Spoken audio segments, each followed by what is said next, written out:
Welcome back, students. We're going to look at flatting and blend modes. This is exercise 4, part C.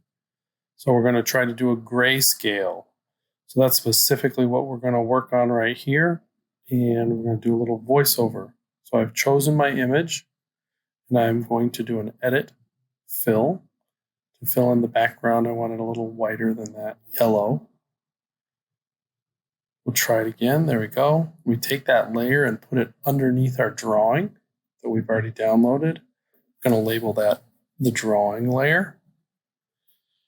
And from there, we'll go through and start to paint this up.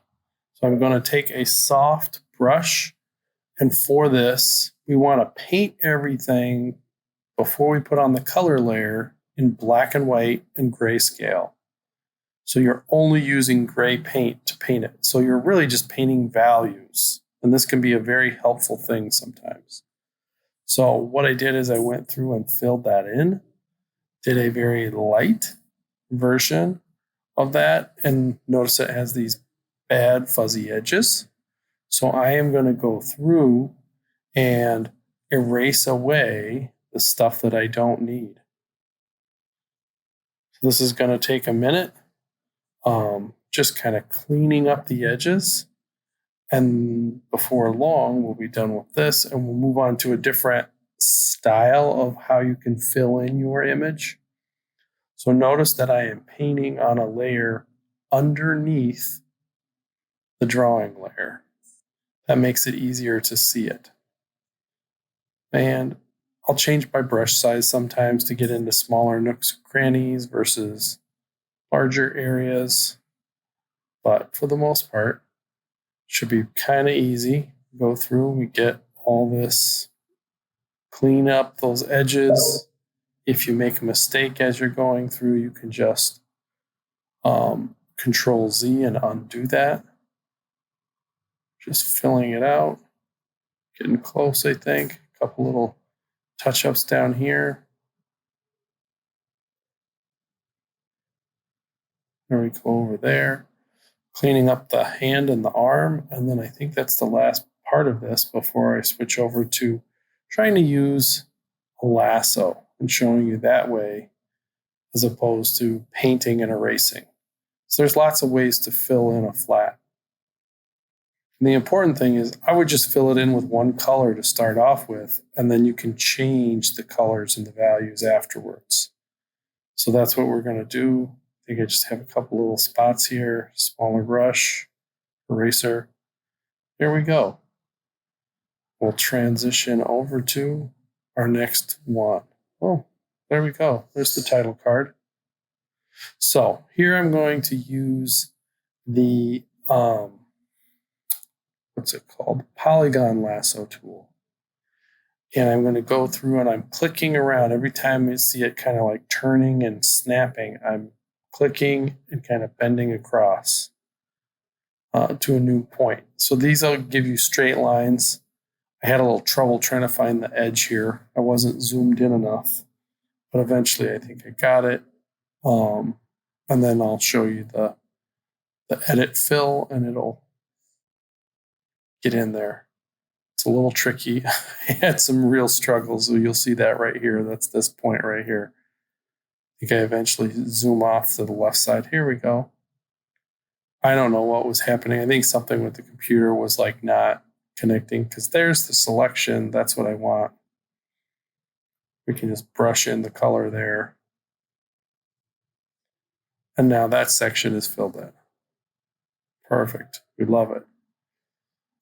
So then we'll go through and try it again. This one's a little more successful. I think I used the regular lasso tool. So I'm just lassoing an area. If I want to add another little bit, I hold down the shift key. So that's what I'm doing, and that's why it says shift next to my cursor.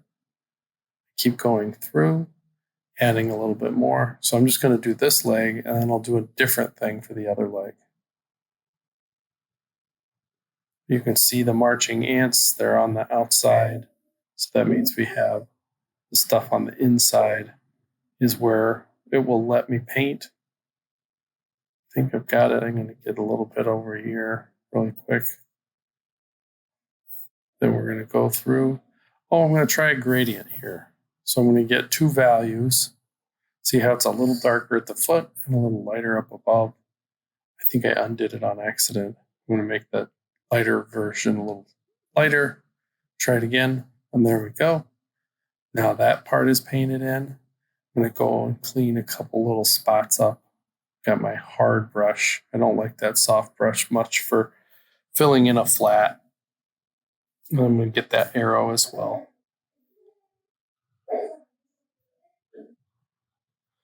Here we go. Filling this in. So my plan here is I am cleaning along the edges, and then we can kind of just fill it in on the inside. So this is kind of a different way to go about filling in your whole entire picture. I'm going to do that with this right leg and the axe there. Or maybe I just paint the whole axe in. I don't remember exactly. But we're kind of going through, staying tight to that line. If you go outside the line, you can always erase it later. We'll just go in, fill it in. Almost there. All right, then we're just going to take this paint bucket tool and drop that right in. Filled it in. So this is the flat. It's just gray. There's some different versions. I think Polygon Lasso tool for this arrow was the right choice. Just made it easier to follow those straight lines. Make those kind of like more straight. And just paint it in really quick. There we go. Now we've got the base. So what we're going to start doing now is painting on top of this. So I'm going to make a clipping layer. And really, I'm only going to use this so that I can paint on top and everything will stay inside of my flat. I could also use a mask if I wanted to, but clipping mask seems the easiest and fastest for me most of the time. So now I'm using different versions of gray to paint different values. So I'm not adding color. The color is going to come on a different layer with a color blend mode, and we'll see that in the next video. This one, all we're doing is setting up our grayscale image. So the advantage to working this way is you don't have to think about your colors. You don't have to think about the hard stuff. You can just focus on values. And often I'll say, why not start with just like 3 main values?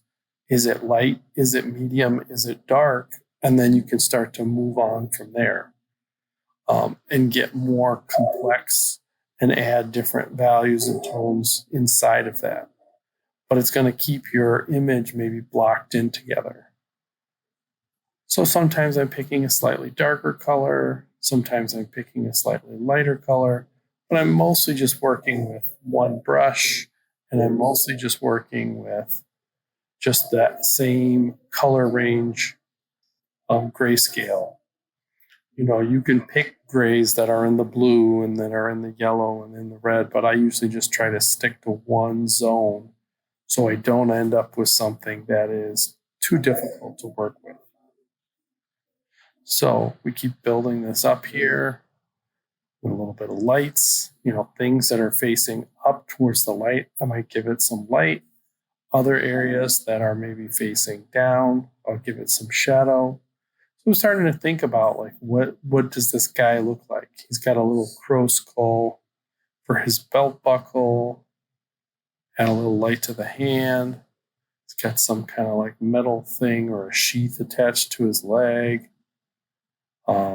You know, just kind of popping around, thinking about details. I don't think I put all the detail in this that I could have, but definitely enough for a demonstration. Adding a little more light to the skull to make it a little bit brighter. So I already had light, medium, and dark, and now I'm adding highlights and adding a little bit more, getting a little bit closer to those areas and adding a little bit more there. He's got like a little like winged kneecap thing here. I like that idea. And so adding a little light onto the areas that maybe you're going to catch a little light, because I think of it as something that's maybe like shiny and metal. The stitches along his boot, different colors, different zones, what parts of the boot catch light and what parts of the boot go away from the light. And we're adding some darks here because it's more of a side plane or a down facing plane. Can some of that go on the axe? Where does it go? You can really sit and paint for a long time if you want to, but probably focusing on the big main things is the best part to do. So here I'm thinking there's a shadow side. He's got kind of like maybe like a fur or a bear skin, kind of like pants or shorts or whatever. And so part of that is curving down towards the shadow. So I'm going to make it darker. And then maybe I'll take and find a color that's in between the first one and the second one. And that's how I can kind of blend those two together. Find something in between. We'll just keep kind of working. I'm almost done with this video here. Almost done with the grayscale.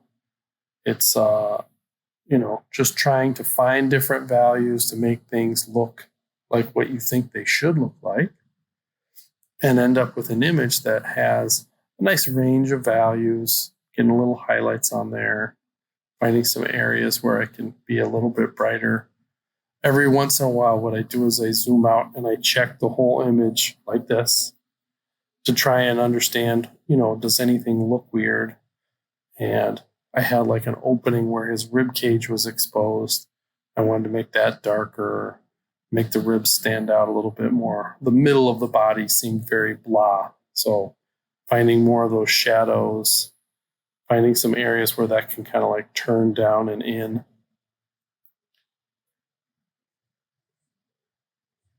And you can kind of really work on this grayscale as long as you want to until you get to a point where you're pretty happy with how it looks.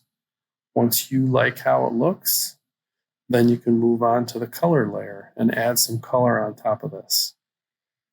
And I think I'm pretty close to where I ended this. Every once in a while, you just add a little bit more, you see a little bit more. But I think we're going to zoom out. We'll take a look at this whole thing. I did go through with this grayscale and save out a picture so you can see it. It's in the folder. And you can see what I created and what it looked like before I put the color layer on. I think we're almost there. And I think we're coming right to the end. Let's zoom out. This is it. Thanks for watching. We'll see you next time.